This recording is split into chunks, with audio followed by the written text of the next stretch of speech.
Boker Tov, Boker Or, ce matin, Be'ezrat Hashem, nous allons débuter les halachot de Hanouka.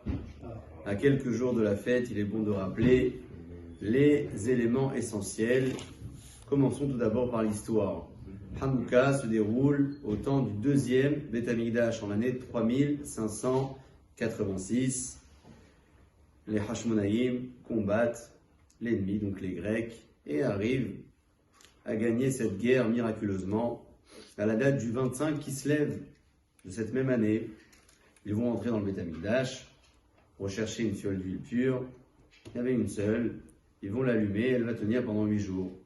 On va nous aujourd'hui aussi célébrer ce miracle, non seulement le miracle de la victoire, mais aussi le miracle de la petite fiole, et allumer les bougies pendant 8 jours.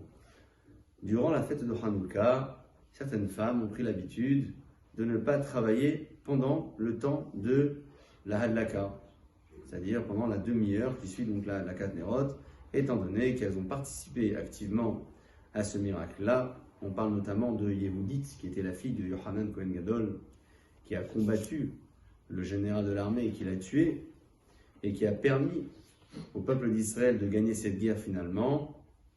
Voilà pourquoi certaines femmes ont pris l'habitude, non pas de ne pas travailler tout au long de la fête, bien évidemment, mais de ne pas travailler simplement pendant la durée de l'allumage, c'est-à-dire une petite demi-heure, pas de tâches ménagères, ni rien d'autre. Chachamim ont décidé que la fête de Hanouka est une fête de Yemei Hallel et Simcha, dans laquelle on a l'obligation non seulement de dire Alanissim, de dire le Hallel, mais de se réjouir. Est-ce qu'on a l'obligation d'être marbé Besserouda, c'est-à-dire de multiplier les repas ou non?